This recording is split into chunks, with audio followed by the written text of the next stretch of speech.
On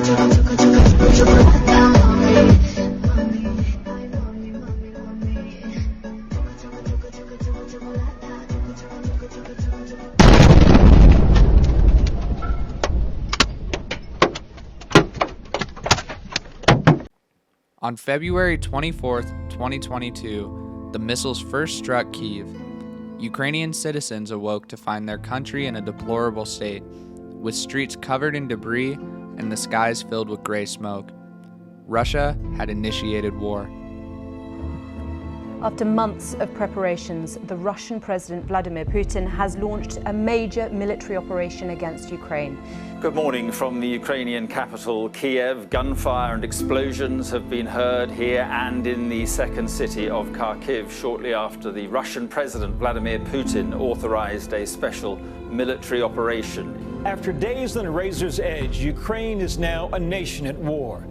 And the missile strikes would carry on for months, leading to an estimated 40,000 Ukrainian casualties. As of November 2022, nearly 8 million citizens have fled the country, seeking shelter and safety from the war. Andriy Zarovkuk, a Ukrainian master's student attending Washington State University through the Fulbright Scholarship Program, has had to watch this war play out thousands of miles away from his friends and family back home, and he will never forget when he found out that Russia was trying to invade. Oh, I remember every second of that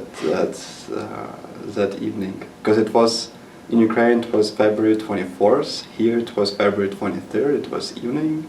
It was like 6 or 7 in the evening. I remember we've been texting with our friends from Fulbright, and one of the girls, she sent us a link to a video conference of Putin, and he was basically saying this is cause of the war. He was like blah blah blah. We're going to invade you and kill you all. And yeah, I remember every second of that. I remember calling everybody, trying to text everybody. That was something you can never forget, I guess. Forgetting hasn't been easy for Andriy, especially after he lost one of his friends back home. My classmate from my school, he was the brightest guy I knew. And he joined the army, like he wanted to be an officer and blah blah blah. And he was always going to that direction. And he was killed on the first day. Yeah, he was somewhere right on the border, and he was helping guys to evacuate from some building. So he was the last one because he was an officer, and he died just here. But am I personally angry? I would say anger is not the best word to describe. It's just something that I know I'm not going to work with them, talk with them, communicate with them. I don't want to do anything with them. And if I'm in Ukraine, I have a right to kill them. With the lack of coverage surrounding the Ukraine-Russia war, society can be quick to forget that there are still people suffering and people that are scared that their home might be taken from them.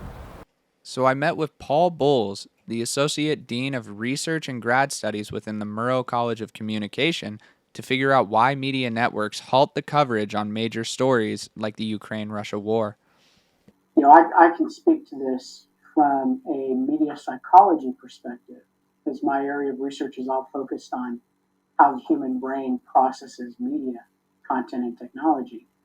And, I can tell you that, at both the psychological and business levels, the media industry as a whole is very much grounded in what's been termed the attention economy, meaning, attention equates to business dollars for the media industry, including newsrooms. You see repeated, what I call repeated psychological cycles with every kind of crisis, like the Ukrainian, where information automatically captures a lot of attention, and so of course that from a business perspective, that's going to fuel editorial decisions and decisions to keep on covering that news story until until it reaches a point with an audience that I would call psychological fatigue. Psychological fatigue is a feeling of exhaustion or depression which is shown to be partially caused by oversaturated media usage. This is something Andre has struggled with while trying to keep up with news from back home. I'm consuming a lot of news, and I tried to stop at some moment because it's been kind of harming myself, because you cannot just live every moment under this pressure and read and read and read. That's not possible. So now I'm trying to limit it by a couple of times per day. It's difficult to find a balance between covering these hard-hitting topics and being mindful of your audience's well-being. In Pullman, I'm Nick Beck.